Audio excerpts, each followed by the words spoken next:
ጽናት ዛሬ በጣም ደስ ብሏት ነበረ በአባቷ መሻል። ነገር ግን እንዳያችሁት ከሆነ ዛሬ የክፍል 6 የጽናት ድራማ ይዘን ስንመጣ ጽናት ጽድት ያለች የገጠር ልጅ ጎበዝ፣ ንጹህ ማን አለ?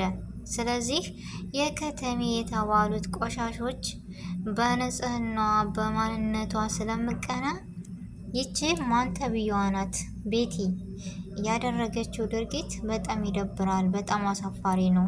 የሰው ልጅ በማንነቱ የሚኮራ የገጠር ልጅ መሆን ተቆንጥጦ ያደግን ስትል በጣም ነው ደስ ያለች። ጽናት ማለት ደስ የምትል ልጅ ነች። እና አሰላሙ አለይኩም ወራህመቱላሂ ወበረካቱ ድና የተከበራችሁ ወደ ነፍሳ ዩቲዩብ ቤተሰቦች እንዴት ናችሁ? ደህና ናችሁ ወይ? ከኔ ጋር አልሐምዱሊላህ። እንደውም ክርስቲያናት ወንድሞችን ሰላም ብያለሁ።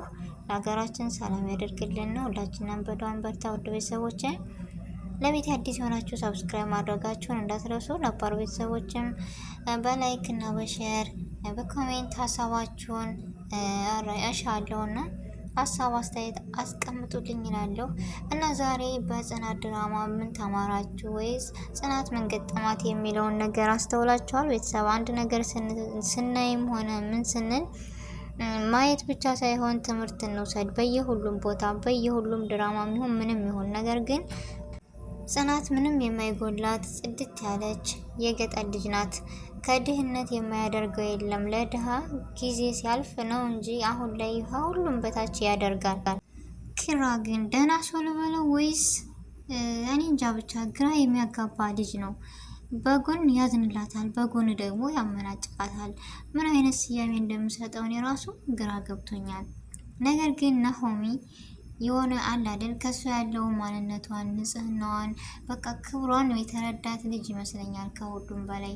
ምክንያቱም ከሁሉም በላይ የሚረዳ ንጹህ ሰው ብሎ ቤቴን ራሱ ሲሰድባት በጣም ደስ ብሎኛል። እኔ ለምን መሰላችሁ? የገጠር ልጅ መሆን ከሁሉ ነገር ንጹህና የዋህ አስተሳሰቡ ትንፋሽሽ ምናምን ሲላኪራ አስታውሳችሁ ከሆነ አይታችሁት እንዳያችሁት ከሆነ የኛ የገጠር ልጅ ንጹህ አየር ስለምናገኝ በቂ አየር ስለምናገኝ ብላ ነገራቸው። በገጠርነቷ የማትተፋፈር በቃ በድህነቷ የማታፈር ሰርቼ ላገኝ የምትል ንጹህ ሴት ማለት እሷ ነች።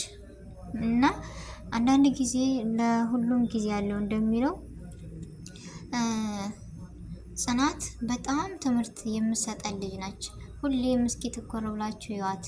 ትምህርቷን ትታ ለአባቷ ያላት ክብር፣ ለአባቷ ያላት ማንነት ምን አይነት ነው? ለቤተሰብ ምን አይነት ክብር እንሰጣል? እኛ እንደዚህ እናደርጋለን ብለን እናስበን እናውቃል? ቤተሰብ አናቅም። እና በትምህርቷ ጎበዝ የሆነች አባቷን እየተማርኩ ነው ብላ ሸውዳ፣ ነገር ግን እሱን ለማዳን ብላ ከሰው ቤት ገብታ እየሰራች እየተሰቃየ ብዙ መከራ እያሳለፈባት፣ ዛሬ ግን አባቷን ለማዳን የተነሳች ጎበዝና እንቁ የሆነች ጽናት እህታችን ነች። ስለዚህ በሷ ትምህርት ምን ወሰዳችሁ? እና በጣም ደስ ያለኝ ነገር ምን መሰላችሁ? አንድና አንድ በአባቷ መሻል ደስ ብሎ ነበር። ነገር ግን ያው ድሃ እንዳያችሁት ጊዜ እስከሚያልፍ ያለፋል እንደሚለው በጣም ብዙ ነገሮች እየተሰሩባት ነው በሷና በኪራ ጽናትና ኪራ እንዲለያዩ የሚያሴሩት ሴራ እንዳይመስላችሁ። ቤቲና ናሆሚ ቤቲም ኪራን ለራሷ ለማድረግ ናሆሚ ደግሞ ጽናትን ለራሱ ለማድረግ ነገር ግን እየከፍ ዝቅ እያሉ ነው። ዛሬ ላይ እንዳያቸዋት በሀሳብ ጭልጥ ብላ ምን ከምን ባደርገው ብላ ልክ እንደኛ የመዳም ቅመሞች አሁን እዚህ አይሞላልን ብሎ አይደለ ይሄን ብናደርገው ይሄን ብለን እንደምናስብ በሀሳብ እኮ ጭልጥ እንላለን። እና እንደዛ ብላ በሀሳብ ጭልጥ ስትል ምናምን ጽናት የሆነ የበራድ ውሃ ተደፋባት። ትኩስ ውሃ እጇን አይታችኋል እንደሆነች በጣም ነው የሚያሳዝነው። ሲመጣ አንዴ ነው። ነገር ግን ለፈተና ወደ ኋላ የማትል ለዓላማ ብቻ የምትኖር በክብሯ የማትደራደር ልጅ ማለት እሷ ነች። እና ማሻአላ ብያለሁ። ጽናት ጎበዝ እና ለእኛ ራሱ ትልቅ ትምህርትን የሰጠችን መማር መቻል አለብን። ነገር ግን ቤቲ የምትባል የከቴ ቀብራራ ከሁለት እጅ ሶስት እጅ እኮ ጽናት ትበልጣታለች። በቀናት ብድ የምትለው ቤቲ ምን አደረገቻት? ሰዓቱን ሄዳ ሸሽጋ እሷ ደብቃ ሌባ ታስባለቻት ዛሬ። ይህ ተገቢ ነው? ጽናት እኮ የወደዷት ሁለቱም እንደዚህ የሚሆኑላት በንጽህናዋ ነው። ንጹህ ከሆነ ሁሉም ሰው ይወደናል። የሰው ልጅ ከተሜ ገጠር በመልክ በምን ሳይሆን ንጹህ ህሊና ሰውን ያስወድዳል። ስለዚህ ዛሬ አንቺ እንደዚህ ሌባ አስብለሻት፣ ነገር ግን እኔ ለሰው መስጠትን እንጂ ካለኝ መውሰድን አይደለም አባቴ ያስተማረኝ አለች። ምክንያቱም የገጠር ልጆች ባለን የምንኮራና ጎበዞች ነን። ለምን መሰላችሁ? ባለን ነገር ተኩራርተን ባለን ነገር የምንብቃቃ ማለት የድሃ ቀብራራ ማለት የገጠር ልጅ ነው። ስለዚህ በምን ማቸነፍ ወይም በኪራና በጽናት ያለውን የሁለታቸውን ተግባቡነት ለመቅሰም ሲባል ጽናትን ሌባ አስብላታለች ዛሬ ቤቲ። ነገር ግን ኪራም ሊያምናት አልቻለም። በምን አይነት ታሳምነው? እኔ በጣም ነው ያናደደኝ። ለምን ያቃታል? እስከ ዛሬ ብዙ ኑሯል። ነገር ግን ይቺ መሰሪ የሆነች እንደዚህ አድርጋታለች ዛሬ። ሲጀመር ደግሞ ናሆሚ ጥሩ ልጅ በመሆኑ ሂዶ ለራሱ ጥቅም ሂዶ ለራሱ ለማድረግ ከፍ ዘቅ የሚለው ነገር ምንም አላመረኝም። ከጎኗ ቢሆንም ቢያጽናናትም ደስታ ቢሰጣትም ለጊዜው እንደዛ መጠጥ ቤት ወስዶ ማስከሩም ሆነ እንደዚህ ከፍ ዝቅ ብሎ ከኪራንና ቤቲ ጋር ሆኖ መሰሪነት መስራቱ ተገቢ አይደለም። ምክንያቱም ጽናት ወደፊት ህልም ያላት ጎበዝ በብር የማትታለል ልጅ ነች እና እንደዚህ ባታደርጉ ደስ ይለናል።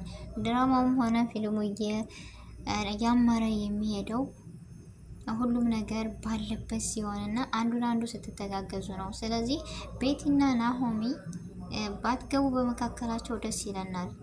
ምክንያቱም ኪራ 100% ያምናታል። ጽናትን ግን የመናቅ ባህሪ አለ አይደለ? የሆነ ዝቅ ያለ ይመስለዋል። ለራሱም ግራ ገብቶታል። መልስ አላገኘበትም ለዚህ ነገር ይመስለኛል። እና ለሁሉም ጊዜ ያለው በጊዜ ላይ ሊያምናትና መልስ ሊያገኝ ይችላል ለራሱ። ስለዚህ ድራማው ደግሞ እንደዚሁ በየጊዜው ቢለቀቅ የተሻለና ያመረበት ይሄዳል ነው የምለው።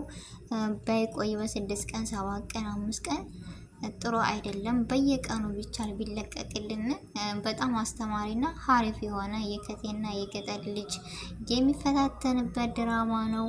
በጣም ደስ ይላል። ሁሌ በየቀኑ ብትለቁልን ቢቻል ደስ ይላል። ካልተቻለ በ2 ቀን ምናምን ደስ ይላል እና ጽዮን፣ ቤቲ፣ ኪራ፣ ናሆሚ ሆነው ጽናት ምን ያክል ጉጉት አላቸው? ምን ያክል ሁላቸውም እኮ ጽናትን ይፈልጋሉ። በዚሁ አጋጣሚ ግን ማሳወቅስ በሳቸው አልፈለጉም። ለምን? የገጠሬ ልጅ በመሆናችን አናፍርበትም። እንደውም ደስ ይለናል እንጂ በኩሩ በንጹህና በትሁትና ስለሆነ ያደግ ነው። ስለዚህ ከሀብታም ቀብራራ የገጠሬ ድሃ ይሻለናል እላለሁ። እና የዛሬው ቪዲዮ ይመስል ነበር። ወደ ቤተሰቦች ሁላችሁንም ከልብ አመሰግናለሁ።